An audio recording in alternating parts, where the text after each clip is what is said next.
Light bill होणार बंद. होय, प्रत्येकाला आता लाईट बिल येणार नाही.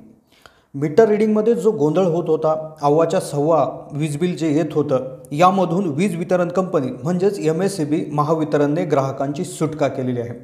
यावर एक असं सोल्युशन, एक असा पर्याय वीज वितरण कंपनीने काढलेला आहे की ज्यामुळे ग्राहक अतिशय खुश होणार आहे. यावर त्यांनी एक असा नवीन नियम काढला आहे, काही नियमांमध्ये बदल केलेले आहेत, ज्यामुळे ग्राहकांना जो होणारा वीज बिलामुळे त्रास होत होता, चुकीच्या रीडिंगमुळे जे त्या ठिकाणी बिल जास्तीचं येत होतं, काही ठिकाणी सदोष मीटरमुळे भरपूर प्रॉब्लेम येत होते, तर तसा काहीच प्रॉब्लेम होणार नाही. तर अगदी आनंददायी अशी बातमी आहे. तर डिटेल आज आपण समजून घेणार आहोत की असं नेमकं काय होणार आहे की ज्यामुळे वीज बिलच भरावं लागणार नाही आहे, वीज बिल ही प्रक्रिया बंद होणार आहे, मीटर देखील काढायला सुरुवात त्या ठिकाणी होणार आहे. आता याच्यामध्ये महावितरण कंपनीने काय केलेलं आहे की पूर्वीचे जे काय मीटर होते त्याला दर महिन्याला त्याच्यावरलं रीडिंग जाऊन मंथली तुमचं जे काय हे वापरलं जातं आहे त्यानुसार तुम्हाला एक लाईट बिल घ्यायचं. पण आता ते होणार नाही. आता कंपनीच्या मार्फत प्रीपेड स्मार्ट मीटर्स मोफत बसवून देण्याची योजना आणलेली आहे. यामध्ये तुमच्या घरामध्ये जे पूर्वीचे मीटर होते ते काढले जाणार आहेत, काढण्यास सुरुवात होणार आहे आणि त्याच्या जागी प्रीपेड मीटर. आता प्रीपेड मीटर म्हणजे काय, जसं आपला मोबाईल आहे, मोबाईलमध्ये जेवढा बॅलन्स आपण टाकतो, जे रिचार्ज करतो तितक्याच गोष्टी आपण वापरू शकतो. जर आपला रिचार्ज संपला तर आपण कुणालाही कॉल करू शकत नाही, इंटरनेट वापरू शकत नाही. याला म्हणतात प्रीपेड सर्व्हिस. प्रीपेड म्हणजे आधीच पेड केलेली सर्व्हिस. मग तसंच होणार मीटर विजेच्या बाबतीत.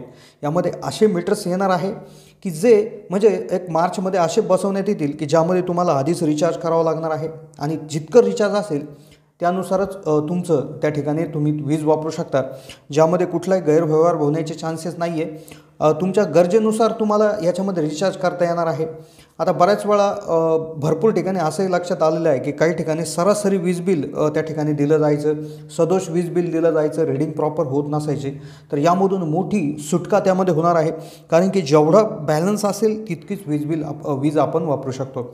आता ही स्मार्ट मीटर प्रक्रिया जी होणार आहे तर ती 2-3 प्रकारात होईल. त्यामध्ये घरगुती मीटर्स असतील, औद्योगिक मीटर, वाणिज्यिक आणि कृषी असे ग्राहकाचे प्रकार आहेत. सगळ्यात जास्त ग्राहक जे आहेत ते घरगुती ग्राहक आहेत. तर घरगुती ग्राहकांच्या घरी स्मार्ट मीटर लावण्यात येणार आहे. आता यामध्ये सगळ्यात आधी एका जिल्ह्यामध्ये एक सर्वेक्षण करण्यात आलेलं आहे. महावितरण कंपनी खाजगी कंपनीकडून एक सर्वेक्षण केलं. त्यामार्फत त्यांना उघड्या वायरिंगसह नवीन प्रीपेड मीटर संदर्भातील अहवाल या एजन्सीकडून देण्यात आला आणि कंपनीकडून प्रत्येक घरी प्रीपेड स्मार्ट मीटर लावण्याची तयारी देखील दाखवण्यात आलेली आहे. म्हणजेच खाजगी कंपनीच्या माध्यमातून प्रत्येकाच्या घरी हे स्मार्ट मीटर त्या ठिकाणी लावण्यात येणार आहे. लवकरच महावितरण कंपनीकडून 10,72,000 घरात मार्चपासून स्मार्ट प्रीपेड मीटर बसवले जाणार आहे. नाशिक शहरासह जिल्ह्यात मोफत बसवले जाणार स्मार्ट मीटर. सगळ्यात आधी हे नाशिक जिल्ह्यामध्ये त्या ठिकाणी बसवले जाणार आहे, असं एक दिव्य मराठीमधील एका पेपरच्या आर्टिकलमधून आपल्याला समजून येत आहे. खरंच खूप आनंदाची बाब आहे की ज्यामुळे आपलं लाईट बिल जेवढं आपण टाकणार तेवढंच त्या ठिकाणी आपण यूज करणार आहेत. कुठल्याही प्रकारचं त्याच्यामध्ये गैरव्यवहार होण्याचे प्रश्न नाही आहे. ग्राहकांचं जबरदस्त याच्यामध्ये फायदा होणार आहे. यामध्ये जे काय अनुदान आहे, काही विशेष अनुदान देखील देण्यात येणार आहे. यामध्ये जो काय खर्च आहे तो पूर्ण कंपनी उचलणार आहे. स्मार्ट मीटर बसवण्याचा खर्च देखील पूर्णतः वीज वितरण कंपनीच उचलणार आहे. मोफतपणे तुम्ही त्या ठिकाणी हे वीज मीटर जे आहे ते बसून घेऊ शकता प्रीपेडवाले.